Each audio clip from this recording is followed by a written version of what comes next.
네, 안녕하십니까. 두 번째 세션 발표를 맡은 건국대학교 법학전문대학원의 김병연 교수라고 합니다.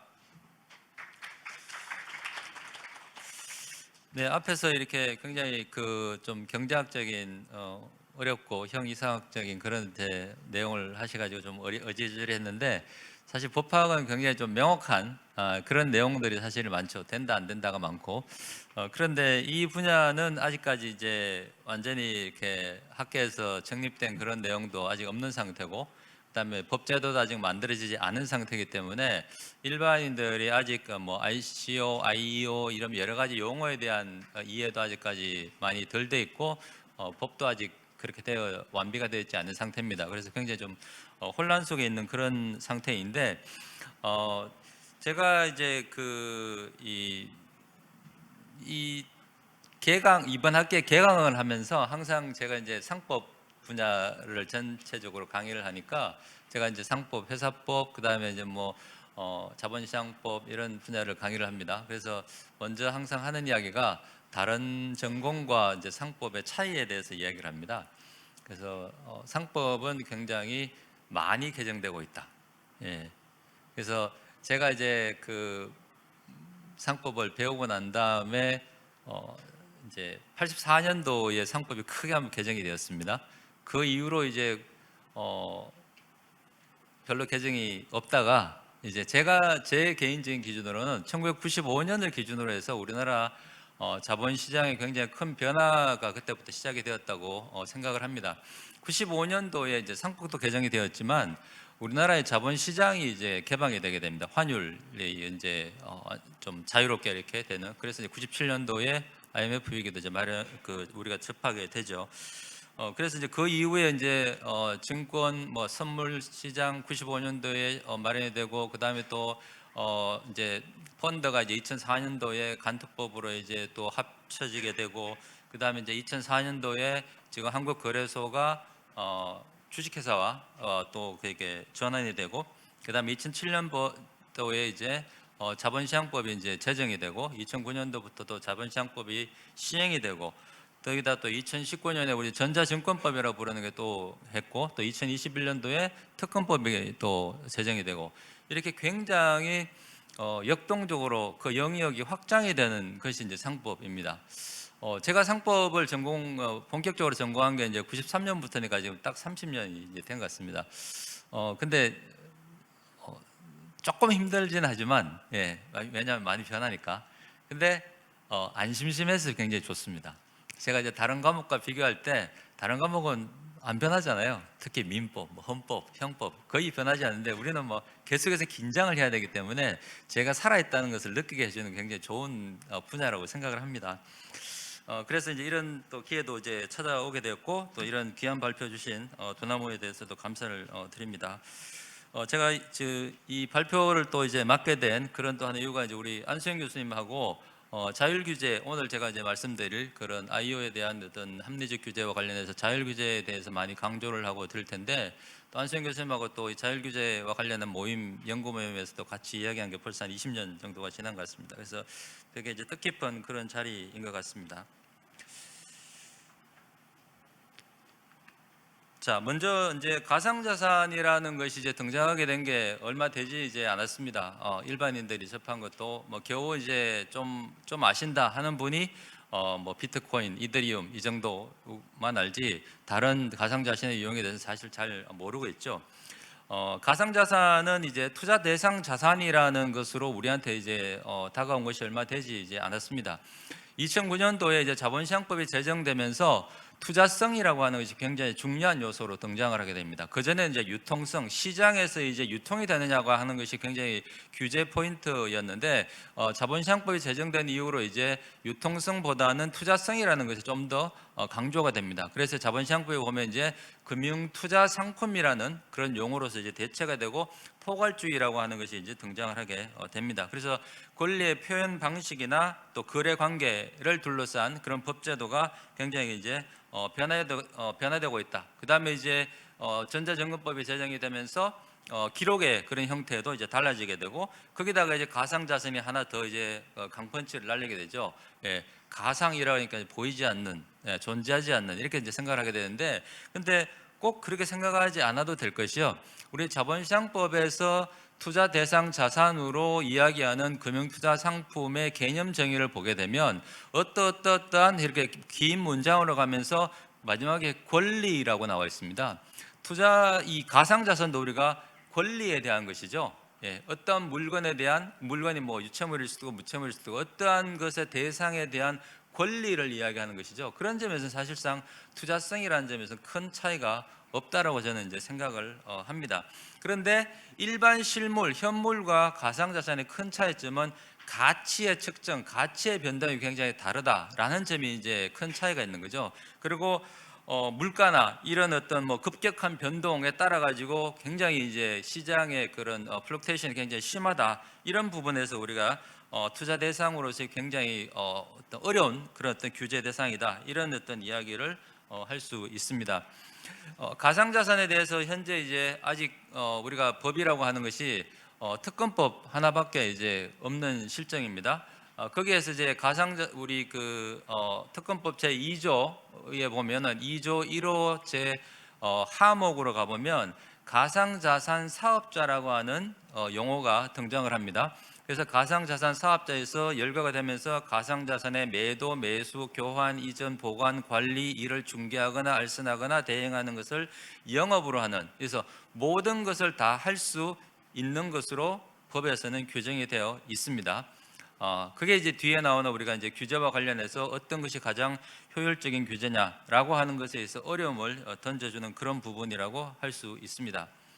뭐 기술적인 것은 제가 설명을 드릴 필요가 없겠고요.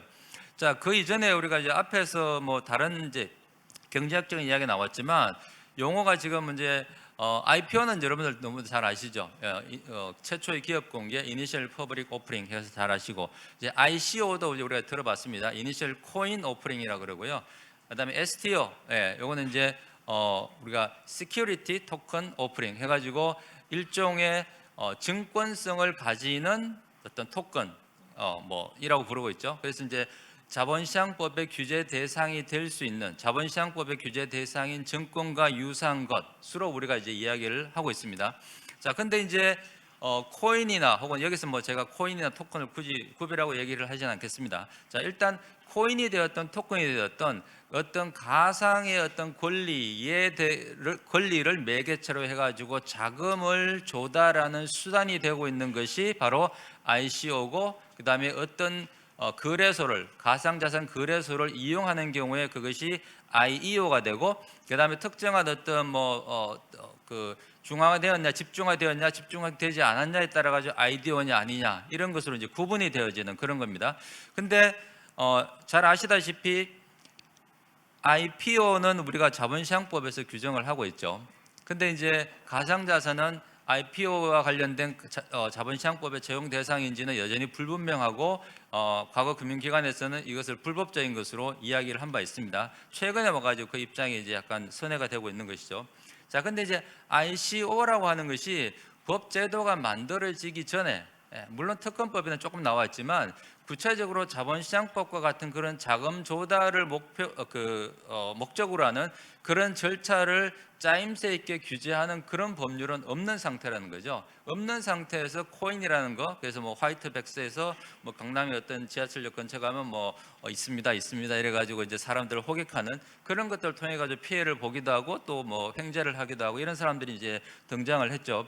자, 그런 어떤 시장의 혼란성이 쭉 있는데도 불구하고 금융감독당국에서는 이제 계속해서 그거를 좀 방관했던 그런 어떤 경향이 이제 있었습니다.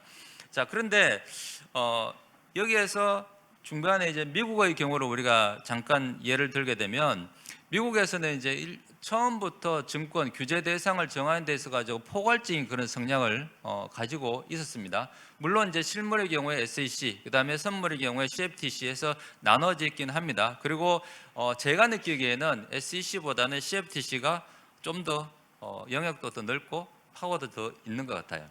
지금은 이제 규제 영역을 다툼에 있어 가지고 가상자산에 대한 규제의 권한이라 해야 될까요? 그런 거와 관련해서 이제 약간의 갈등을 두 기관이 가지고 있는데 제가 볼 때는 CFTC한테 SEC가 약간 밀리고 있지 않나? 그러니까 증권성이 분명한 부분, 그러니까 우리가 보통 말하는 증권법을 전공하시는 분은 아시겠지만 1946년도에 있었던 이제 하웨이 판결이라고 하는 미국 연방 대법원의 그 판결에 따라 가지고 이러이러한 것은 증권이야라고 했던 그 기준에 따라서 판단이 될 수 있는 가상 자산의 경우에는 SEC에서 그 권한을 가지고 규제하지만 그것을 벗어나는 것에 대해서는 CFTC가 하게 되는 그런 것이기 때문에 결국 우리가 지금 많이 이야기하는 가상자산의 경우, 특히 이제 STO가 아닌 분야에 대해서는 결국은 미국에서는 CFTC의 그런 영역으로 하고 우리나라도 지금 자본시장법의 규제 영역이 아니기 때문에 우리가 지금 이 논의를 하고 있는 것이죠.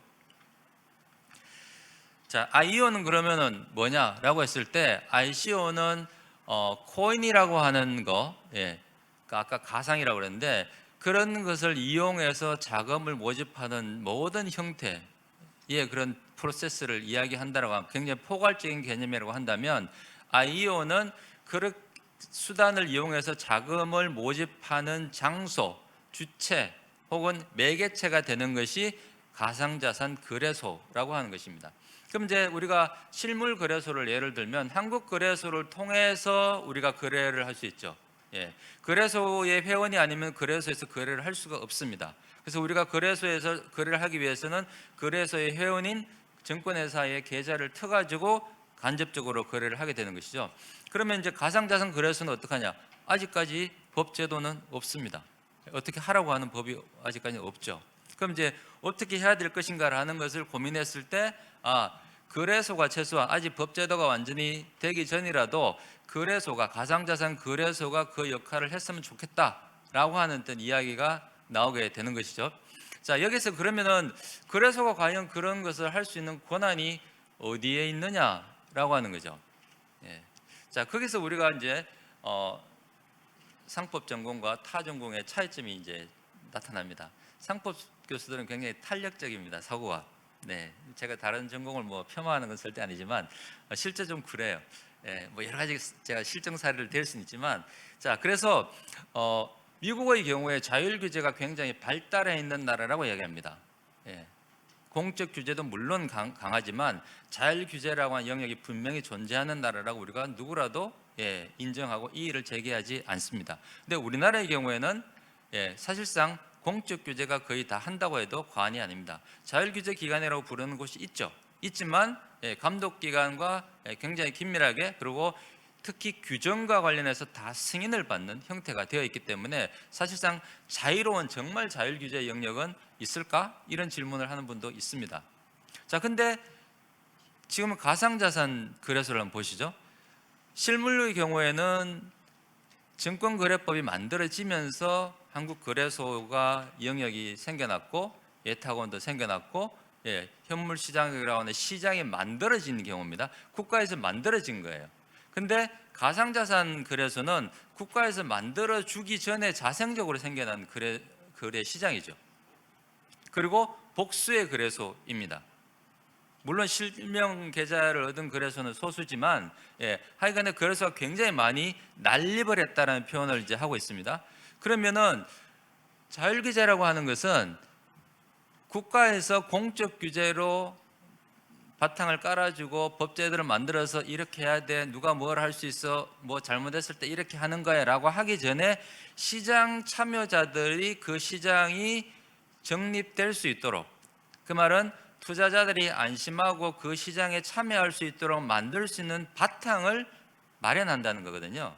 그게 자율규제, 즉 시장 참여자들, 공적 규제가 아닌 자율규제자들의 몫입니다. 그게 안 되면 시장은 무너지는 거죠. 그래서 지금 현재 우리나라 가상자산 거래업계의 상황이 딱 그 상황에 정말 적합한, 제가 자율규제를 접한 어떤 몇십 동안 20년 정도에 보면서 지금이야말로 가상자산 거래업계가 미국과 같은 그런 자율규제, 정말 우리가 책에서만 봤던 그런 것들이 만들어질 수 있는 굉장히 좋은 여건이 아닌가라고 생각이 됩니다.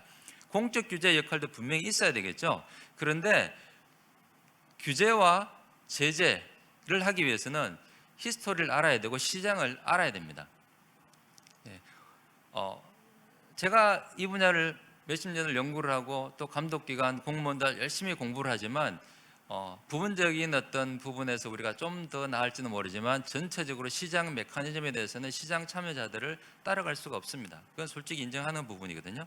그러면 실제로 시장에 있는 사람들은 근데 하나 놓치는 부분이 가끔 있어요. 예, 이익을 더 우선하거든요. 예, 그 부분이 이제 뭐 인간의 본성과 이제 맞닿아 부분이 있지만 그 부분에 대한 것을 적절하게 견제할 수 있는 것이 바로 공적 규제고 이런 전문가들의 영역이라고 생각합니다. 그래서 그런 부분들이 잘 조화를 이룰 때 시장이 굉장히 좀 건전하게 될 수 있지 않나라는 그런 생각을 해봅니다. 자, 그래서 이제 IO를 도입하면 가상자산 시장 거래의 안정성을 제고할 수 있다라는 이런 말씀을 제가 이제 드리고 싶습니다. 자, 그러면 가상자산 시장의 거래 안정성을 제고할 때 IO를 도입하고 왜 가능하냐라고 했을 때 가상자산 거래소가 자신들의 레퓨테이션을 위해서 성장을 위해서 거래소 시장에 참여, 거래소를 통해서 자금을 모집하고자 하는 자들의 건전성을 컨트롤할 거다. 리뷰를 할 거다, 모니터링을 할 거다라는 신뢰를 가지고 있는 거죠. 그 신뢰를 깨뜨리는 것에 대해서는 공적인 제재가 있어야 되겠죠. 근데 그것이 잘 작동하고 있다면 그것에 대해서 국가에서 무리하게 어떤 구획을 획정하고 이렇게 해라 저렇게 해라 라고 할 이유는 없다고 생각해요. 시장이 잘 작동하고 있는데 작동하고 있으면 내둬야죠. 시장은 생물인데. 그러면 이제 혹시라도 생길 수 있는 투자자 보호는 그럼 어떻게 하느냐?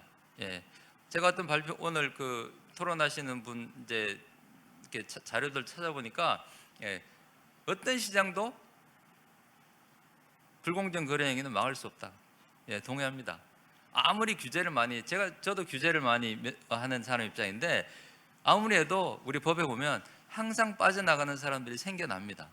규제는 항상 넣어져요. 근데 그 규제가 넣는 것을 보완해 줄 수 있는 게 자율규제다 이런 말씀을 드리고 싶습니다. 자, 그다음에 이제 가상자산의 투자 대상 자산성, 그다음에 투자자 보호 장치의 구축 필요성 이런 부분 이제 앞에서 말씀드렸고요.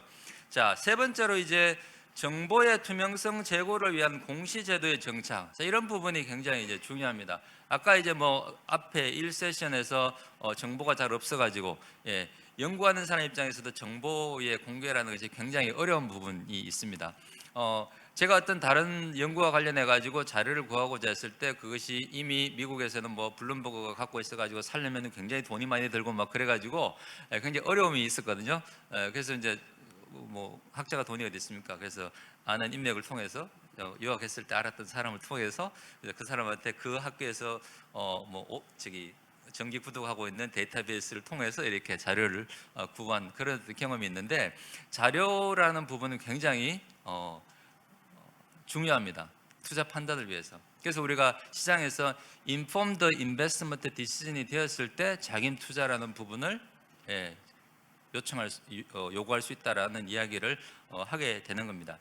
그 다음에 이제 불법적인 자금 거래 예방을 위한 고객 확인. 이거는 지금 우리 뭐 고객 확인 의무라든지 그 다음에 자금 세탁 방지를 위해서 우리 국내법으로 이미 들어와 있는 국제 조약들이 있고 있습니다. 그래서 이런 부분에 당연히 있어야 되는 가상자산을 특성을 이용한 불법적인 어떤 거래 이런 부분이기 때문에 뭐 두 번 세 번 강조해도 지나치지 않은 것 같습니다. 그래서 그 고객의 인정을 받는 그런 부분들이 이제 필요하고 거래소는 그런 인정을 받고 있기 때문에 거래소를 통한 IO를 통한 자금의 모집이 가상자산을 통한 자금의 모집을 하게 되면 그만큼 투자자 보호에 도움이 된다라는 말씀을 드리고 싶고요. 자, 그다음에 이제 가상자산 거래소의 글로벌 경쟁력. 자, 아까 이제 우리 뭐 거래소가 바이낸스의 8분의 1 정도밖에 안 된다 이랬는데 우리는 이 순간에 우리나라 선물 시장을 한번 경험을 되돌아봐야 됩니다. 우리나라 선물 시장이 1995년도에 시작이 되었습니다. 근데 아시다시피 거의 10년도 되지 않아서 세계적인 시장으로 성장을 했습니다. 아시다시피 그게 뭐 우리나라가 특별히 뭐 투기성이 강한 민족이냐 꼭 그것도 아닙니다. 우리나라는 뭐 라스베가스도 없잖아요. 근데 10년 만에 그렇게 성장을 했습니다. 근데 그 시장이 그 사례가 미국의 경제학 교과서에도 실릴 정도로 굉장히 모범 사례 내지 이게 시장의 성장 사례로 소개되었는데 한순간에 무너져 버렸습니다. 아시겠지만 2000년대 초반에 ELW와 관련해 가지고 어마무시한 규제가 가해지면서 그냥 시장이 죽어버렸습니다. 규제는 그렇다고 생각해요.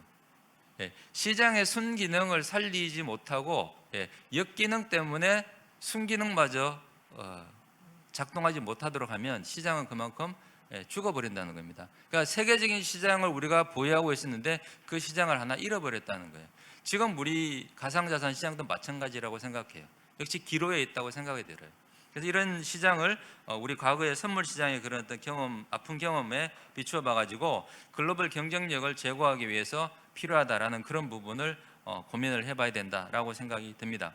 물론 자본시장법을 제정할 때 많은 캐치프레이즈가 있었는데 그 중에 하나가 세계적인 IB를 우리도 육성을 해보자. 맨날 우리가 뭐 IB 때 지금 뭐 몬스타 이런 또 뭐처럼 굉장히 이제 고통을 당한 뭐 모건 스탠리, 골드만삭스 이런 세계적인 IB를 육성해보자 이렇게 해가지고 했는데 그러고 난 다음에 바로 서프라임 위기가 터지니까 나쁜 놈들이네 이렇게 돼가지고 제대로 되지를 못했습니다.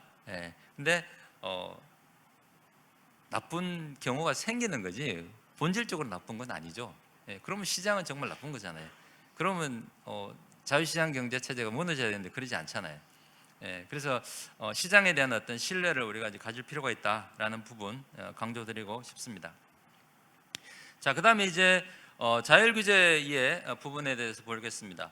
자, 자율규제는 이제 시장에 먼저 형성되었을 때 이제 의미가 있다라고 초반에 제가 말씀드렸습니다. 그래서 자율규제가 공적규제보다 먼저 작동하는 그런 부분이 이제 필요하다라는 것이고요.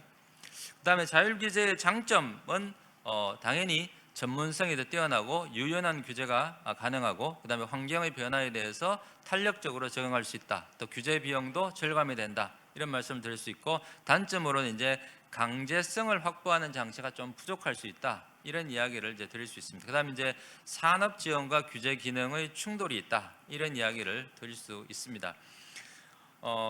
가상자산 시장에 대해서 이제 자율 규제의 그 도입 논의와 관련해서 보면 자, 저희가 이제 작년에 그 닥사라고 하는 그 협의체가 이제 발족을 했습니다.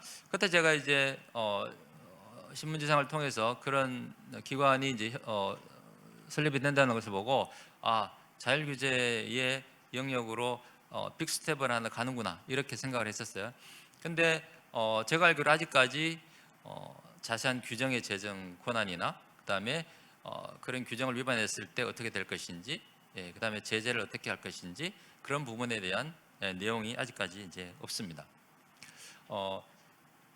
지금 우리가 자율 규제 모델을 생각할 때 현물 시장에서 결국은 이제 참고를 할 수밖에 없는데요. 자, 보시면 이 부분 넘어가겠습니다. 네. 자, EOS에서 거래소의 역할과 관련해서 현물 시장의 그런 경험을 우리가 되살려 보고자 합니다. 시간이 저한테 한 7분 정도 남았기 때문에 조금 빨리 하겠습니다. 자, 여기서 제가 약간 2004년도에 거래소가 이제 회원제에서 그 주식회사로 변화가 되었다고 했습니다. 그럴 때 제가 그때 기억이 납니다. 그 이제 연구 영역에 참여해가지고 이제 뭐 굉장히 많은 자료를 접했는데 고민을 했죠. 자, 감시 기능, 시장 감시 기능을 하는 그 기구를 어디다 둘 것이냐? 거래소 안에 둘 것이냐? 아니면은 미국처럼 외부에 독립된 법인으로 뺄 것이냐? 가지고 굉장히 거래소 안에서도 또 참여하는 학자들 사이에서도 논란이 굉장히 많이 있었습니다. 학자들은 당연히 독립적인 법인으로 빼는 것이 완전한 독립성을 이룰 수 있다라는 이야기를 했죠. 근데 거래소 입장은 이제 그렇지 않았겠죠, 당연히. 왜냐하면 거래소는 이제 이사장이라고는 좀 더 높은 지위가 있기 때문에 그전보다 컨트롤하기를 이제 원했겠죠. 그래서 결국은 이제 독립성을 가지는 내부의 기관으로 두기로 한 것이 바로 시장감시위원회입니다. 저도 이제 시장감시위원을 3년 했고 우리 안승윤 회장님도 이제 3년을 해가지고 같은 경험을 이제 공유하고 있는데, 자, 시장감시위원회가 굉장히 독립적입니다. 물론 이제 우리나라 뭐 한 달이 건너면 다 알듯이 어떻게 알고 다 이렇게 누굴 접촉해서 옵니다. 그렇지만 그거는 위원회 그 사람의 도덕적인 전문적인가의 어떤 양심에 결국은 이제 맡겨놔야 되는 그런 부분이기도 하죠. 그래서 독립성을 보장하는 거잖아요. 임기를 보장하는 것이고, 그래서 그런 거래소의 경험을 비춰봤을 때 닥사가 시장감시위원회와 같은, 그게 내부에 있던 외부에 있던인데 지금 다행히도 외부에 형식적으로 되어 있지 않습니까? 닥사라고 하는 것이. 그러면 그 닥사가 미국의 처음에 NASD처럼 외부의 독립적인 규제기구로서 설치가 되고 핀나로 발전이 되고 이런 것처럼 외부에서 그런 가상자산 시장의 거래소들을 규율할 수 있는 역할을 할 수만 있다면, 또 그런 것을 위한 법제도를 국가에서 깔아주기만 한다면 저는 굉장히 모범적인 가상자산 시장 규제 모델이 생겨날 거라고 생각을 합니다. 그러면 그런 규제 모델도 수출이 되거든요.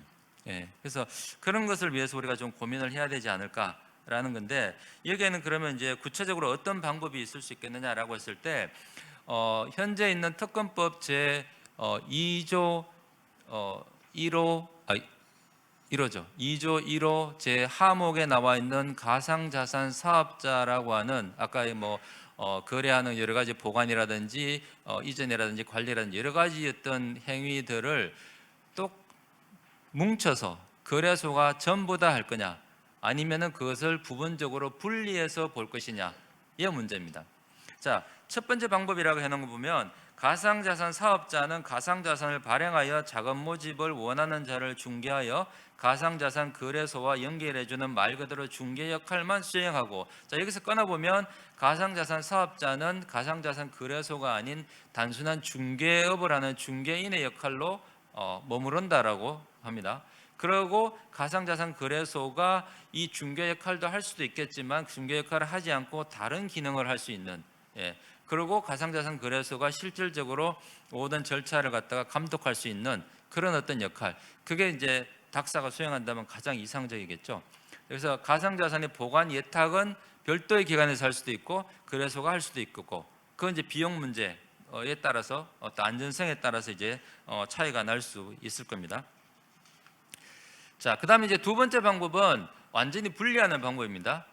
지금 이제 현물 거래소가 분리되어 있고 예탁원이 분리되어 있고 금융투자업자가 분리되어 있듯이 거래소도, 가상자산 거래소도 그렇게 하는 것이죠. 가상자산 사업자가 현재 이제 금융투자회사처럼, 자본시장법상 금융투자회사처럼 되는 것이고, 그다음에 거래소는 거래소의 역할, 즉 시장을 개설하고 시장을 감시하는 기능만을 맡는 것이죠.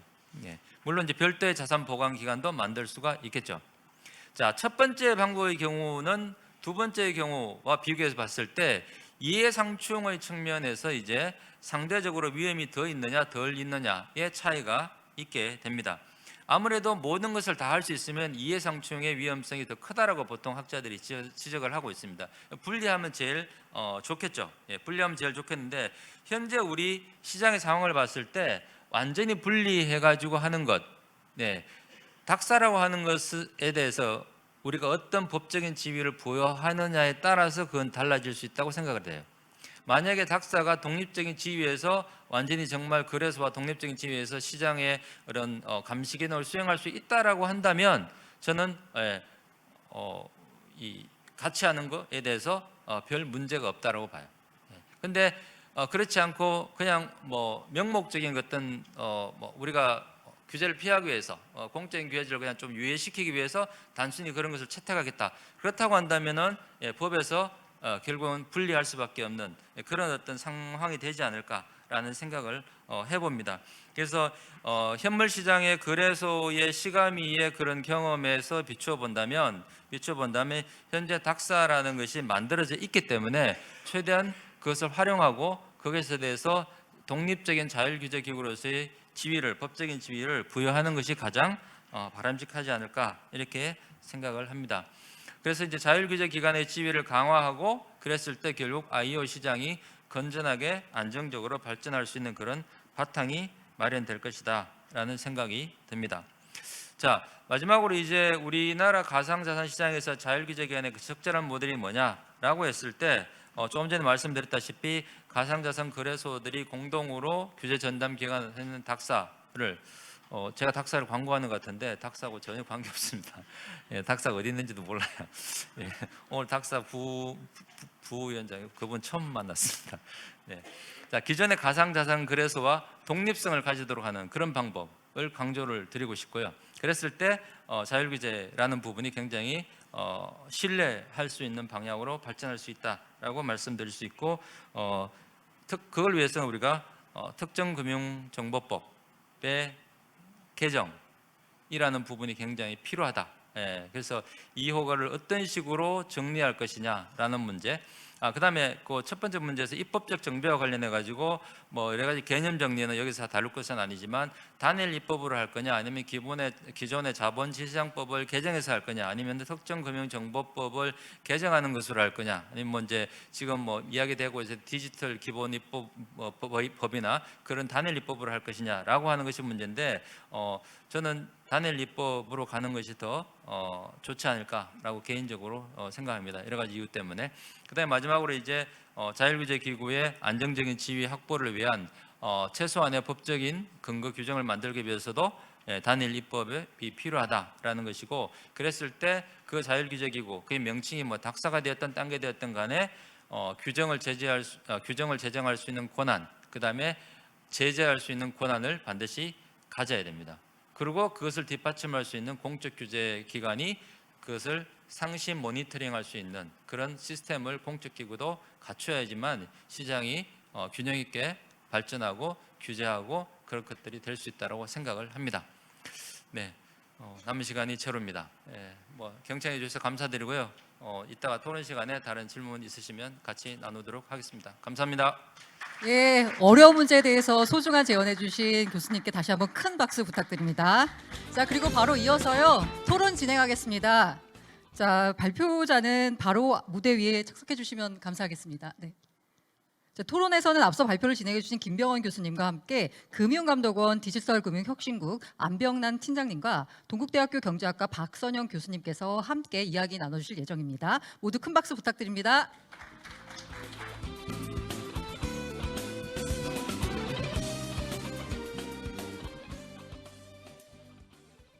자, 먼저 안병남 팀장님께서 의견 부탁드립니다. 관에서 유일하게 오신 분입니다. 네. 예. 금융감독원 디지털자산연구팀의 안병남 팀장입니다. 왜 저부터 지목하시는지 잘 모르겠네요. 예. 어떤 김병현 교수님께서 준비해 주신 내용 잘 들었고요. 뭐 많은 부분에 있어서 전적으로 공감을 하고 저희도 또 새겨 들을 부분도 있다고 생각을 합니다. 추가 의견 드릴 부분하고 제가 조금 궁금한 부분 말씀을 또 섞어서 드리도록 하겠습니다. 맨 마지막에 이제 잘 정리를 해주셨기 때문에 그거 위주로 좀 말씀을 드리고 싶은데요. 뭐 입법 정비 부분은 잘 아시는 것처럼 국회에서 지금 많은 법안들이 이미 올라와 있고 국회에서도 입법 논의를 꾸준하게 진행하고 있습니다. 다만 이제 여러 가지 이제 입법 진행상 문제들이 좀 있기 때문에 단기간에 절차가 아직 완료되지 않는 부분들은 있는데, 이 부분들은 유관기관들 또 관련된 업계 지금 같이 협업을 많이 하고 있으니까 조만간에 조금씩 진전이 될 거라고 생각을 하고 있습니다. 다행히도 이제 아까 김병현 교수님이 선호하시는 단일 입법 형태로 현재 지금 진행이 되고 있기 때문에 그 부분에 대해서도 적극적으로 저희가 또 검토를 하고 협조도 하고 있는 상황입니다. 그리고 가상자산 거래소와 가상자산 거래업 분리 문제 이제 두 개 아까 말씀하셨던 게, 아마 제가 이해하기는 이게 아까 말씀하셨던 IO에서 거래소의 역할 이 부분하고 연결된 부분 같은데, 지금 사실 이 뒷부분에 제가 조금 더 제가 제 생각을 좀 말씀드리긴 하겠습니다만은, 지금 현재 저희가 IO를 상정을 하고 얘기할 때, 먼저 전제를 하고 말씀드린 거는 지금 현재 IO에 대해서는 김병현 교수님께서 준비하실 때 굉장히 많이 고생하셨다는 생각이 드는 게, 국내외 어디서든 저희가 IO를 런치패드 형식으로 제공하고 있는 상품은 있습니다만, 서비스는 있습니다만은 여기에 대한 뭐 심도 깊은 토론이라든지 검토 자료 같은 것도 그렇게 많지는 않습니다, 사실. 그래서 저희가 IO라고 할 때 과연 어떤 것들이 떠오르냐면, 막상 막연하게 거래소가 검증과 중개를 같이 한다 정도만 생각을 하고 있고요. 저 역시도 그렇게 지금 포괄적으로 일단은 전제를 하고 말씀을 드리겠습니다. 근데 아까 교수님께서 설명을 해주셨던 첫 번째 모델과 두 번째 모델은 모두 발행을 중개하는 발행 중개 업체가 별도로 있는 거를 전제하고 말씀하셨기 때문에 사실은 그 어느 경우든 간에 저희가 생각하는 이해상충의 문제는 조금 벗어나 있고요. 저희가 가장 우려하는 것들은 이런 경우 일반적으로 우려하는 거는 보통은 발행시장과 유통시장이 같이 붙어 있을 경우에 이것을 저희가 분리하기 위해서 굉장히 노력을 많이 하지 않습니까? 아시는 것처럼 조각투자 가이드라인에서도 그랬고요. 최근에 했던 토큰증권 가이드라인에서도 프라이머리 마켓하고 세컨더리 마켓의 분리를 가장 중요하게 생각했던 원칙으로 삼았던 바가 있기 때문에 이런 측면에서 IU라는 것들이 이제 가장 노출하는 가장 큰 위험성은 발행과 상장 심사를 같이 한다는 점에 있습니다. 근데 이제 교수님께서 말씀하셨던 두 가지 모델은 모두 다 어느 경우든 간에 그 이해상충의 문제로부터는 좀 벗어나 있는 문제이기 때문에 그런 면에서는 한 가지 뭐 생각해 볼 만한 모델이지 않을까 싶습니다. 이 부분은 제가 좀 이따 다시 한번 말씀을 드리도록 하고요. 가상자산 거래소 자율 규제 모델 관련해서 말씀드리면 뭐 수차례 저희도 이제 세미나 통해서 저도 뭐 국회 세미나나 이런 데 통해서 자율 규제 관련 논의나 이런 거 할 때 저도 말씀드렸습니다만은 가상자산 사업 자체가 신생 사업이고 이제 태동기를 거쳐서 이제 성장기로 나가야 되는 사업이다 보니 공적 규제의 한계가 아직까지 시장에 분명히 있는 것도 사실이고요. 그게 효율적이지 못할 수도 있다는 교수님의 말씀에 대해서는 전적으로 좀 동감을 합니다. 또 향후 시장이 성숙해 감에 따라서 분화되고 전문화되면은 여러 가지 규제 필요성이 또 별도로 생기긴 하겠습니다만은 시장의 변화가 빠를수록 또 전문적일수록 자율 규제 영역과 공적 규제 영역이 명확하게 또 선명하게 구분될 수 있도록 디자인되는 게 굉장히 중요하다고 생각을 하고 있고 전적으로 공감을 하고 있습니다. 특히 이제 말씀하셨던 공적 규제 기구의 상시 모니터링 시스템 구축은 저희도 지금 올해 굉장히 고민을 하고 있는 부분인데 거래소 내의 데이터뿐만 아니라 이제 거래소 외에서 온체인 데이터나 트랜잭션을 어떤 식으로 저희가 볼 수 있을까에 대해서 굉장히 고민을 하고 있고 이건 금융감독원이나 국내 규제기관 감독당국의 고민뿐만 아니라 저희가 국제회의나 TF도 참여를 하고 있는데 다른 나라들도 지금 똑같이 고민을 하고 있는 부분입니다. 특히 최근에는 뭐 가상자산 산업이 금융산업에 영향을 미치는 부분을 저희가 중점으로 좀 고민을 해왔었는데 거꾸로 이번에 실리콘밸리뱅크처럼 역방향도 존재할 수 있다는 내용이 또 새롭게 저희가 이전에 상정하지 않았던 경로가 또 나왔기 때문에 그런 부분들에 대해서도 앞으로 좀 더 또 고민을 해봐야 되지 않을까 생각을 하고 있습니다. 다른 나머지 부분들은 잠시 후에 다시 한번 또 토론하면서 진행을 하면서 말씀드리도록 하겠습니다. 예, 그럼 이어서 박선영 교수님의 의견도 들어보도록 하겠습니다. 네, 안녕하세요. 오늘 이렇게 귀한 자리에 초대해 주신 이서구 대표님 감사드립니다. 그리고 또 존경하는 이혁원 차관님과 권남훈 교수님 앞에서 이렇게 토론을 할 수 있어서 너무 감사드리고 이렇게 많이 오신 청중 여러분들께도 감사드립니다. 저는 크게 세 가지로 말씀을 드릴 텐데요. 첫 번째로 이제 김병현 교수님께서 말씀하신 것처럼 입법적 정비가 시급하다는 부분, 이제 두 번째로는 IEO의 장단점, 이제 세 번째로 추가적으로 생각해볼 문제 이렇게 세 가지 말씀드리겠습니다. 첫 번째로 이제 지금 뭐 디지털 자산 기본법이 단계적 입법 방향으로 추진되고 있는 건 다들 아실 텐데요. 이제 윤창현 위원님과 백혜련 위원님 대표 발의안은 이제 지금 정무위에 계류 중인 14개 관련 법안에서 이제 공통적으로 포함되어 있는 이제 불공정 거래안만 포함을 해서 작년 말경에 이제 상정이 되었는데 사실 저는 예상을 했을 때 작년 법안 자체는 여야 간의 이견이 없기 때문에 작년 말에 통과가 되고 이제 두 단계로서 그러니까 두 번째 단계로서 포함된 이제 발행 공시, 상장 그리고 사업자의 진입과 행위 규제가 포함된 풀 법안이 올해 안에 통과될 것으로 예상을 했는데 이제 3월까지 아직 1단계도 통과가 되지 않아서 사실 우리가 오늘 논의하는 IEO가 두 번째 단계에 포함이 되어 있기 때문에 좀 시간상 조금 오래 걸리지 않을까 그런 측면에서 교수님께서 말씀하신 대로 입법적 정비가 굉장히 시급하고 여기 계신 분들의 많은 관심이 필요하지 않을까라는 말씀을 드리고 시작을 하겠습니다. 이제 두 번째로 IEO에 대해서 말씀을 드리려고 하는데요. 이제 그동안 이 IEO라는 논의가 사실 지난번 대선에 거의 처음 등장을 하게 됐는데 이제 대선 기간 동안 모든 가상자산 업계에서 국내에서 ICO를 허용해 달라는 굉장히 많은 건의가 있었고 그 와중에 지금 윤석열 정부의 공약 사항으로 IEO가 포함이 되어 있기 때문에 사실상 국내에서의 발행은 IEO 형식으로 진행이 될 거라고 이제 많은 분들께서 예측을 하고 계십니다. 교수님의 정의에 따르면 IEO는 이제 자금 조달을 목적으로 가상자산 사업자의 관리 하에 그 이루어지는 뭐 DLG 상의 가상자산 발행 행위라고 정의를 해주셨는데 여기서 키워드는 자금 조달을 목적으로와 그다음에 가상자산 사업자의 관리 하에 이 두 단어가 키워드라고 보시면 될 것 같습니다. 이 지금 자본시장에서도 이 증권사가 주관사가 돼서 이제 자금을 유치하고 이제 관련 제반 업무를 처리하는 걸 우리가 이제 뭐 대표 주관사 또는 리드 언더라이터라고 하는데요. 네, 현재 이제 가상자산 거래소가 하는 어떻게 보면 지금 한국거래소의 역할 플러스 리드 언더라이터 역할까지 겸하겠다는 것이 이제 아이오의 방향이라고 생각하시면 될 것 같습니다.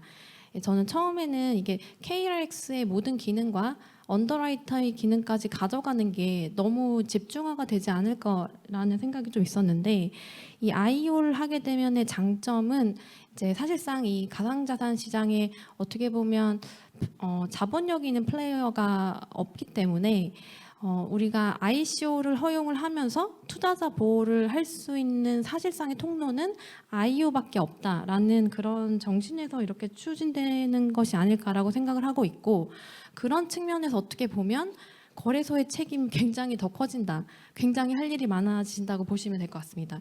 그래서 언더라이터가 하는 업무를 몇 개만 말씀드리면 이제 기업 실사, 디질런스를 다 하고, 네, 뭐 기업의 상장 적격성, 주식 가치를 검토하고, 그다음에 뭐 인수 조건을 결정하고, 영업 관련된 모든 사항을 다 검토하고, 뭐 주식 분석, 수요 예측, 공모 가격 이 모든 것을 다 하셔야 됩니다. 아시겠지만 앞으로 이 디지털 자산 시장이 크게 변하지 않는 한 지금 거래소에서 받는 정보는 상장을 결정하실 때 얻는 정보 플러스 그렇게 늘어나지 않을 거라고 예상이 되는데 그러면 이렇게 정보가 굉장히 부족한 상황에서 IO를 하시려면 굉장히 많은 연구가 필요하지 않을까라고 좀 생각을 하고 있습니다.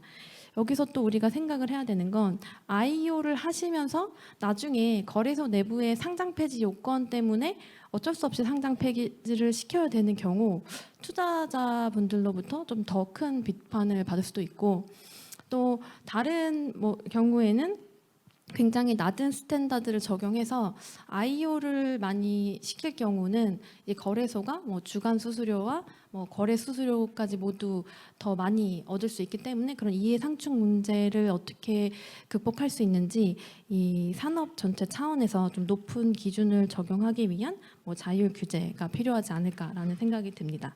이제 마지막으로 우리가 조금 더 생각해 볼 문제는 사실상 가상자산 발행업이 극초기 스타트업이라고 봤을 때 발행을 도와주는 업무는 크라우드 펀딩이랑 거의 유사할 때 규제 차익이 없는지 여부도 생각해 봐야 되고 이제 마지막으로 우리가 제가 꼭 말씀드리고 싶은 부분은 우리가 2020년 여름부터 2022년 겨울까지 사이클을 겪었는데 이 큰 사이클을 겪고 그럼 우리 가상자산 생태계에 남은 건 뭔가를 좀 생각해 볼 필요가 있을 것 같습니다. 지금 우리가 많은 논의가 이 마켓, 시장을 어떻게 설계할 것인가에 대해서 굉장히 많은 논의가 이루어지고 있지만 정작 물건을 누가 어떤 좋은 물건을 만들 것인가에 대한 논의는 상대적으로 부족한 것 같아서 이런 부분들이 같이 결합이 될 때 좋은 물건도 많이 만들어지고 그것이 좋은 시장에서 거래가 되지 않을까라고 생각하면서 발언을 마치도록 하겠습니다. 예, 박상현 교수님 감사합니다. 혹시 그 두 분 의견에 대해서 패널분들 의견에 대해서 교수님이 하실 말씀 있나요? 네, 저기 아까 뭐 시간이 좀 그래 급해가지고 미처 말씀 못 드린 부분 중에서 이제 우리 안병남 팀장님 말씀하시는 거에서 이제 첫 번째 방법이든 두 번째 방법이든 일단 발행 중개가 이제 분리되기 때문에 이해상충에 뭐 크게 문제가 아닐 것이다라는 이제 그런 말씀하시는데 사실은 이제 거래소가 발행을 위탁받을 수도 있는 방법이 있죠. 위탁 계약을 통해 가지고 그랬을 때 이제 그게 이제 이해상충의 문제를 불러일으킬 수 있는 가능성은 있지만 일단 계약이라는 그런 어떤 부분 그다음에 위탁으로서 이제 계약으로서 위탁자와 수탁자의 그런 신탁 관계에서 일어나는 책임을 생각한다면은 그것도 크게 이제 이해상충의 문제가 발생할 그런 가능성은 전 크게 많지 않다. 물론 이제 뭐 나쁜 일을 하려고 하는 사람 다 막을 수는 없겠지만 우리가 비정상적인 부분을 생각해서 정상적인 부분을 막을 필요는 없거든요. 그래서 그런 부분이 이제 생각이 들고 그다음에 이제 우리 박상현 교수님께서 말씀하신 이제 거래소의 책임이 증가한다. 당연하죠. IO는 거래소의 책임이 증가하는 것이죠, 당연히. 예, 그래서 제가 이제 반문을 하고 싶어요. 왜 받아들이지 않느냐, IO를. 그래서 책임지고 하겠다는데. 라는 거거든요. 그래서 그런 부분에서는 저는 뭐 좋은 거라고 생각하고, 결국 우리가 이제 시장이 성장하기 위해서, 그다음에 거래소가 성장하기 위해서는 거래소는 이제 상품을 올려놓는 곳이잖아요. 상장이라고 하지 않습니까? 좋은 상품을 올려놓아야지 좋은 시장이 되고 거래가 활발하게 되니까, 좋은 상품이 올려지기 위해서는 결국은 좋은 발행자가 있어야 된다는 거죠. 그럼 그걸 누가 판단할 것이냐? 결국은 사무실에 앉아 있는 우리 같은 사람이 알기는 어렵다는 거죠. 시장에 있는 플레이어들이 훨씬 더 정확한 내용을 알 수 있다라는 그런 측면에서 이제 IO가 굉장히 큰 장점이다, 이런 말씀을 드리고 싶습니다. 자, 그리고 안병단 팀장이 아까 못하신 말씀 있는 것 같았는데. 예, 마침 이제 박상현 교수님께서 제가 말씀드리려고 했던 부분들을 굉장히 친절하게 설명을 해주셔서 저는 단편적인 내용만 말씀을 드리면 될 것 같은데요. 저희가 이제 IO 마치 주제로 선정이 됐고, 제가 이제 토론자로 나오게 됐기 때문에 IO에 대해서 한번 찾아봤습니다. 과연 IO가 언제부터 우리가 이렇게 친숙하게 접하기 시작했는지 생각을 해봤는데, 아시는 것처럼 2017년도, 18년도 아마 이때쯤이 바이낸스에서 런치패드 처음으로 런칭했던 걸로 알고 있고, 그 전후에서 우리나라에서 IO라는 용어들이 많이 쓰였던 것 같습니다. 뭐 후오비라든지 등등 글로벌 거래소에서 지금까지도 이제 런치패드 프로젝트는 계속 하고 있는데요. 생각해 보시면은 그 프로젝트들은 투자자 보호의 목적도 물론 있을 수 있습니다만, 그보다는 그 거래소들이 자신들 생태계를 확장하고 수요를 창출하기 위해서 만든 프로그램입니다. 가만히 보시면은 목적 거래도 다 자신들이 발행하는 익스체인지 토큰을 하도록 돼 있고요. 그 대상이 되는 프로젝트들도 백서만으로 실현이 가능한, 백서만으로 이제 모집을 하는 프로젝트들이 아니고 상당 정도로 성숙된 그 프로젝트만을 대상으로 제한적으로 하고 있고, 이후에 상장을 바로 연결시킴으로 상장을 이제 보장을 거의 뭐 실질적으로 보장을 함으로써 상당한 정도의 투자 수익도 투자자들에게 약정을 하고 있는 셈입니다. 근데 우리가 말하고 있는 IO는 아마 그런 의미는 아닐 겁니다. 지금 투자자들에게 조금 더 안전한 투자처를 제공해주기 위한, 죄송합니다. 투자처가 아니고 투자 정보를 제공하기 위한 수단으로서의 IO를 얘기하고 있는 거고, 그 배경을 살펴보면 역시 17년도에 국내에서 ICO가 남발되면서 당시에 러그풀, 뭐 스캠, 다단계 등등의 이제 사기가 워낙 많았기 때문에 ICO 금지를 하고 그 대안으로서 논의된 게 이제 IO입니다. 거래소가 투자 프로젝트에 대한 정보를 투자자에게 올바르게 전달을 해주고, 러그풀과 사기 같은 위험으로부터 아마 보호를 할 수 있을 거라고 생각을 했기 때문에, 가정을 했기 때문에 이제 IO라는 개념이 국내에서 각광을 받았던 걸로 저는 이해를 하는데요.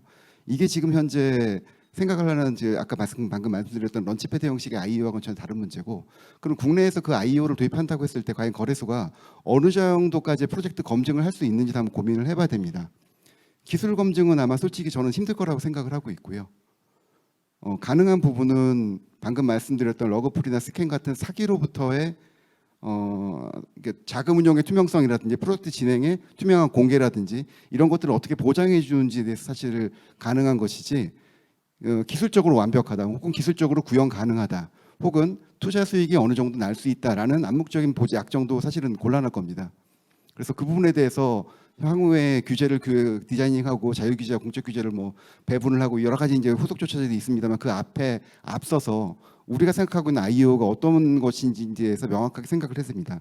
왜냐하면 지금 현재 ICO를 도입하고 있는 뭐 전제하고 있는 미카라든지 국회에 발의된 입법안을 보면 ICO의 경우에도 발행인들에게 몇 가지 의무가 부과가 되고 있습니다. 먼저 이제 발행인은 적격 요건에 해당이 돼야 되고요. 그다음에 백서를 작성을 해야 되고 그 정보들을 또 공시를 해야 됩니다. 이 부분들의 상당 부분들은 여전히 발행인들에게 남아 있을 테고, IO가 도입되더라도 가정을 해보는 겁니다. 지금 아직 결정된 바는 없으니까요. 이 중에서 상당 부분은 거래소가 추가로 부담을 할 수밖에 없는 규제를 창출하게 됩니다. 예를 들면 발행인 적격 요건은 그대로 남게 되고, IO를 하는 거래소의 적격 요건 당연히 생겨야겠죠. 아무 거래소나 할 수 있는 것도 아닐 겁니다. 백서 작성은 여전히 발행인에 남아 있겠지만, 그 작성된 백서에 실질적인 검증 의무는 또 거래소가 지게 돼 있습니다. 검증 의무의 범위는 어디까지 아까 말씀드린 것처럼 차지하고 그건 결정되기 나름이지만요. 공시 의무도 여전히 발행인에게 있지만, 그 공시 플랫폼을 제공하고 공시 내용을 검증하는 부분은 또 거래소에게 넘어가게 됩니다. 자율 규제를 말씀하셨지만 이 부분은 공적 규제로 후단해서 규제를 할 수밖에 없는 부분이고 당연히 법적 의무가 발생하는 부분입니다. 근데 이 와중에서 여러 가지 생길 수 있는 것들, 예를 들면 지금 현재도 이제 CEX 거래소, 그 장내 거래소 중심으로 시장 의존도가 굉장히 높아져 있는데 IU가 도입될 경우에 거래소 의존도는 시장 의존도도 높아질 것이고 거래소 간의 상호 격차도 벌어질 테고요. 거래소 내부의 이해상충 문제는 아까 이제 김병현 교수님 말씀대로 한다면 조금 완화될 수 있습니다만 저희가 흔히 생각하는 IO 방식은 거래소가 발행과 상장을 모두 다 떠안게 되기 때문에 분명히 저희가 고민할 부분에 있습니다. 또 규제 부분에 있어서 자율 규제를 어디까지 허용할 것이고 자율 규제의 실행력 담보를 위해서 어떤 부분을 어떻게 설계할지도 또 다른 또 과제가 남아 있는 거고요. 그래서 저희가 지금까지는 IO를 좀 쉽게 말해왔다는 생각이 들어서 제가 준비하다 보니까 만약에 저희가 정말로 법적 제도적으로 IO를 도입한다면 제가 방금 말씀드린 부분들 두 분 교수님 말씀하셨던 부분들과 더불어서 저희가 조금 더 고민할 부분들이 좀 많을 거라는 생각이 들고 있습니다. 네, 확실히 감독 당국에서 나오셔서 그런지 우려의 부분을 콕 집어서 말씀 주셨습니다. 혹시 박선영 교수님 더 하실 말씀 있으세요? 괜찮아요? 네네. 자 그러면은요, 혹시 안병남 팀장님 발언에 대해서 혹시 덧붙일 말씀 있으신가요? 뭐 직업상 항상 합니다. 네. 그 아까 이제 팩서 말씀하시고 이제 여러 가지인데 IO에 관해서 이제 작년에 이제 뭐 몇 분 저를 포함해서 이제 IO에 관한 논문을 이제 법학 쪽에서 나오기 시작했습니다. 앞으로 더 많이 나오겠죠. 자, 근데 아까 백서에 대한 말씀하시는데 백서를 검증하는 거 그거 이제 현재 우리가 자본시장법에서 이제 정권신고서 내고 투자설명서하고 여러 가지를 통해서 하듯이 똑같이 해야 되겠죠, 당연히. 예, 당연히 해야 되고요. 그런 것이 의무공시제도라든지 그런 작동이 될 수 있도록 그런 패러다임을 국가에서 마련해 주는 건 분명히 이제 필요하다라고 보고요. 근데 아까 거래소에서 뭐 검증이 어느 정도까지 할 수 있는 일종의 뭐 능력이 있느냐 그런 어떤 우려를 하신 것 같아요. 저도 그건 잘 몰라요. 뭐 기술 검증을 어디까지 할 수 있는지, 그다음에 뭐 프로젝트의 내용에 대한 검증을 어디까지 할 수 있는지. 그래서 프로젝트 내용에 대한 검증은 뭐 할 수 있을 것 같지만 기술에 대해서는 뭐 좀 힘들지 않겠냐 이랬는데 그거는 좀 이 두나무나리 전문가분들께서 조금 보충해서 말씀해 주시면 참여자분들한테 도움이 되지 않을까 그런 생각이 들고요. 만약에 못한다면 가정을 했어요. 못한다면 그럼 누가 할 수 있지? 공적 규제 기관이 할 수 있나? 그럼 못하잖아요. 네, 그럼 누구도 못하는 게 되니까 그렇다고 그러면 시장이 그냥 엉망이 될 거냐? 그렇다고 보진 않거든요. 예. 그렇게 되면 국가가 이제 뭔가 강력한 워닝, 우리 자본시장법에서 뭐 미국 국가에서 밑에 뭐 레드 헤어링 해가지고 빨간색으로 뭐 위험하다 뭐 이런 걸 하든지 뭐 그런 워닝을 통해 가지고 투자자들이 안전한 곳에만 이런 야 여기가 이제 가상자산 거래소야 우리가 승인하는 곳이야 여기가 이제 뭐 자율 규제가 잘 이루어지고 있는 곳이야라고 광고를 해가지고 거기에만 와서 할 수 있도록 그렇게 이야기를 하든지 그런 것은 최소한 국가가 어떤 그 관리적인 입장에서 당연히 해야 되겠죠. 그러니까 자율 규제를 우리가 허용할 것이냐라는 표현은 좀 어폐가 있는 것 같아요. 자율 규제는 잘 돌아가면 허용하고 마는 게 아니라 존재하는 거예요.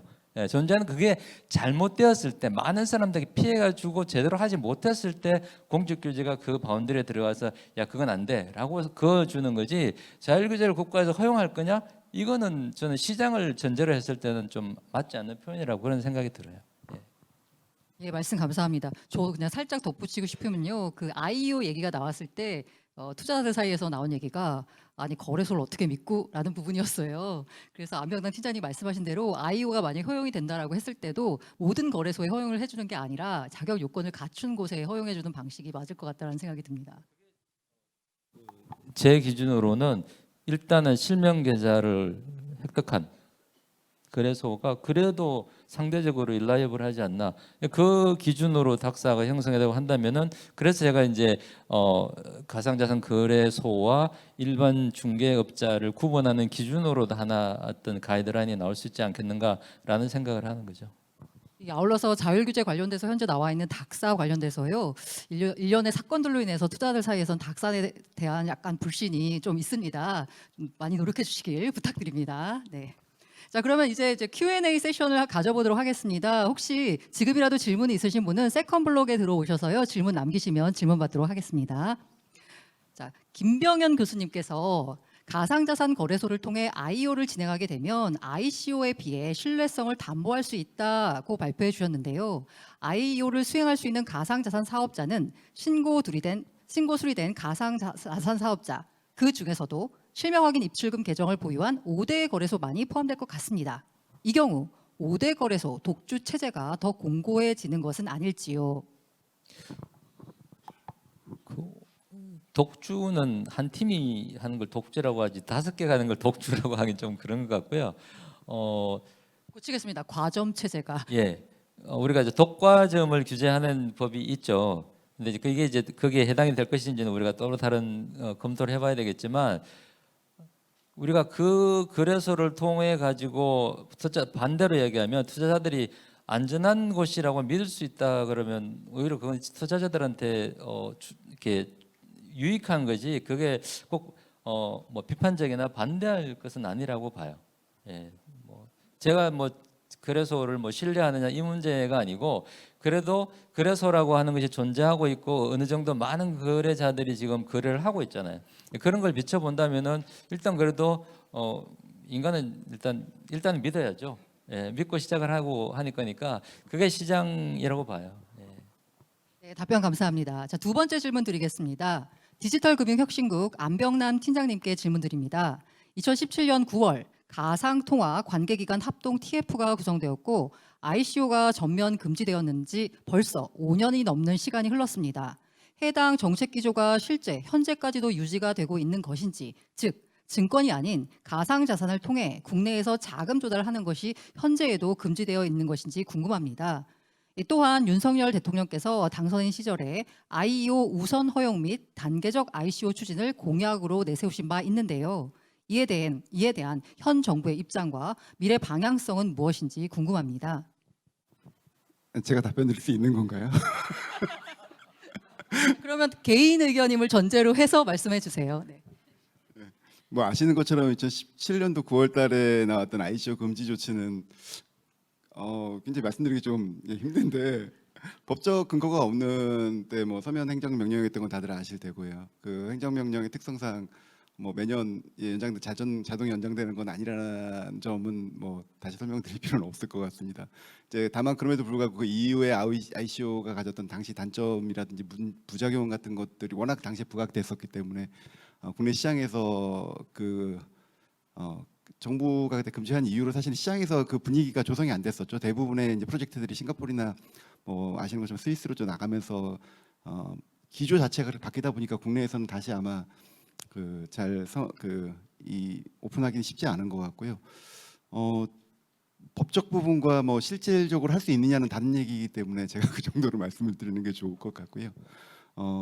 지금 기조가 어떠신지는 뭐 제가 뭐라고 말씀드릴 부분은 아닌 것 같습니다. 다만 이제 한 가지 말씀드리고 싶은 건, 당시에도 싱가포르하고 스위스 쪽으로 프로젝트가 많이 나갔었는데 싱가포르나 스위스 같은 해외가 우리 국내보다 가상자산에 대한 정책 환경이 훨씬 좋았던 건 아니고, 그 나라들도 사실상 내국인들한테 판매는 금지하고 있던 나라였습니다. 그냥 와서 외국인한테만 판매해라 뭐 이런 나라들이었기 때문에 당시 많은 투자자분들이 생각하셨던 것처럼 그곳은 굉장히 크립토 프렌들리한 국가였냐라고 생각하신다면 그 부분에 대해서는 좀 다른 의견들도 드릴 수 있을 것 같습니다.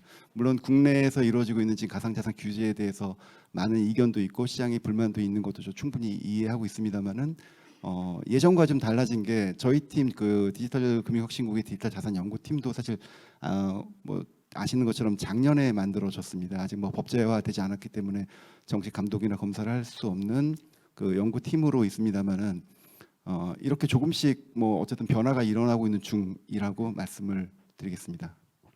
답변 감사합니다. 팀장님 입장에서 최선을 다해 답변해 주셨습니다. 자, 세 번째 질문입니다. 해외 IO 사례를 보면 BNB, 바이낸스 토큰입니다. BIT, 바이비트 토큰인데요. 이 같은 거래소 자체 코인과 연동해서 IO가 이루어지는 경우가 많습니다. 거래소가 제대로 코인을 검증하지 못하기 때문에 러그풀도 많은데요. 자율 규제로 이루어지면 거래소 수익만 늘리는 방향으로 흘러갈 우려가 큰데 어떻게 생각하시나요? 교수님이 답변을. 아니 거래소가 수익을 많이 올립니까? 아니 몰라가지고. 거래소가 뭐 특별히 저런 경우에 네네. 거래소의 수익이 크게 올라가는 뭐가 있냐는 거죠. 뭐 예를 들어서 저는- 바이낸스 같은 경우에는요, 그 BNB 토큰을 통해서 런치패드라는 방식을 통해서 IO를 하고 있거든요. 네네. 이를 그건 통해서 바이낸스 거래 수수료도 올리고 BNB 토큰의 가치도 올리고 하는 일거양득의 효과를 누리고 있죠. 그거는 그 아이디어에 대한 보상이지 않을까 생각이 드는데요. 그러니까 투자자가 네. 신뢰할 수 있는 어떤 구조, 런치패드를 통해 가지고 하는 그런 장치를 만들어내는 게 일종의 그것도 뭐 IP 개념으로 생각한다면은 저는 그거가 뭐 크게 제가 너무 시장론자인지 모르지만 하여간 좀 그렇습니다. 아마 질문의 의도는요, 거래소의 자율 규제를 믿을 수가 있느냐라는 부분인 것 같아요. 이게 혹시 거래소 자체 사익을 추구하는 방향으로만 흘러가지 않을까라는 부분에 대한 걱정인 것 같은데요. 그래서도 기업이죠. 예. 기업은 영리를 추구하는 것이 본질적인 목적입니다. 그래서 그러니까 뭐 거래소가 뭐 공공성이 있지만 그렇다고 해가지고 자선 사업을 하는 것도 아니고 일반 주식회사는 영리를 추구하는 게 목적이 돼 있죠. 그 외에 만약에 공공적인 목적을 위해서 한다면은 뭐 사회적 기업으로 간다든지 그렇게 가야 되는 거죠. 그래서 우리가 회사법에서 기업의 사회적 책임이라고 했을 때 그걸 강제할 수 없는 책임이라고 하는 것이 법인이라고 하는 기업이라고 하는 그 회사의 본질적인 목적의 영리성이라는 것을 우리가 도저히 그거는 무시할 수 없고 포기할 수 없는 부분이기 때문에 그렇거든요. 그래서 수익을 올리는 것에 대해서 야 네가 사회에 대해서 네가 많은 수익을 얻으니까 사회적으로 공헌을 해라. 뭐 공헌을 뭐 하시고 계시겠죠. 어떤 부분이라든지. 그러니까 어떤 그런 형태로 가는 거지. 그게 그러면 이제 많은 사람들이 오니까 그런 이야기는 할 수 있겠죠. 수수료를 낮춰라. 이런 이야기는 분명히 할 수 있겠죠. 예, 너무 많은 수익을 올리는 게 아니냐. 우리가 뭐 최근에 뭐 은행에 대해서 이야기하듯이 그런 형태의 비판을 할 수 있을지 모르지만 그냥 그래서만 배불리는 거 아니냐. 이거는 너무 이렇게 좀 너무 너무 좀 근거가 좀 너무 추상적인 그런 질문이 아닌가 그런 생각이 듭니다. 저 안병란 팀장님도 하시고 싶은 말씀이. 예, 지금 질문하고 딱 연결되는지는 모르겠는데 말씀은 드리면 좀 이해가 되실까 싶어서 지금 현재 IO는 뭐 아까 말씀드렸던 런치패드 프로젝트 대부분 이어지고 있는데요. 이렇게 런치패드 하는 곳들은 다 ICO가 허용된 곳들입니다. 예, 그러니까 ICO가 허용됐기 때문에 IO를 하고 있는 거고요. 저희가 생각하는 IO를 하는 곳은 찾기가 힘들어서 제가 챗GPT에 물어봤습니다. 몰타 하나 있더라고요. 예. 몰타에서는 ICO와 별도로 IEO를 아까 저희 김병현 교수님께서 소개하셨던 가상자산 에이전트가 에이전시 계약을 체결해서 이제 중간에서 대행하는 형태로 하고 있는 것 같습니다. 그 사례를 제외하고서는 제가 IEO를 제도적으로 도입한 국가는 저는 못 찾아봤습니다. 저는 못 찾겠습니다.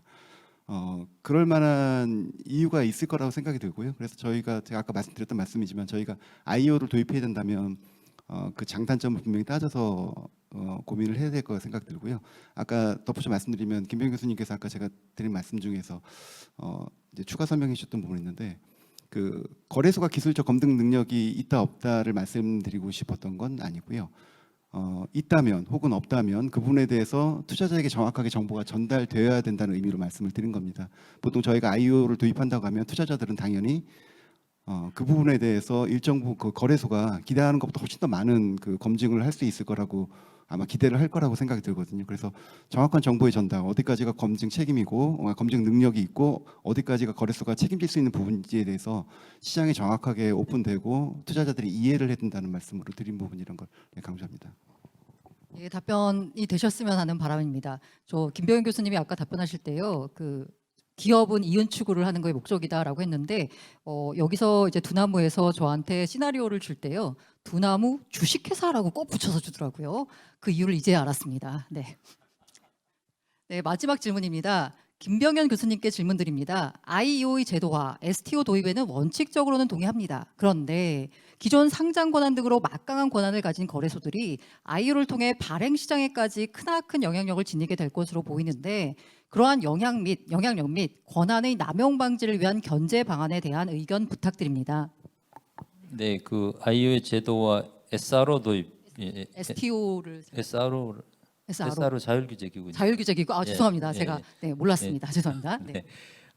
아까 제가 말씀드렸던 것 같은데 이 거래소의 어떤 권한 남용이라는 부분, 그다음에 발행 시장 관련해서 뭐 아직 개막이 됐을 때 그런 어떤 남용될 수 있는 그런 부분, 이해관계 그런 부분은 결국 제가 아까 얘기했듯이 감시 기능을 수행하는 기구를 우리가 어떻게 설치하고 그 기구에 대해서 어떤 독립성을 주고 어떤 규정 제정과 제재 권한을 주는지, 그것이 또 집행력 있게 실행되는지, 이 부분에 대한 그 토대가 마련된다면 그 부분은 자연스럽게 해결이 된다라고 봅니다. 네. 답변 되셨으면 좋겠습니다.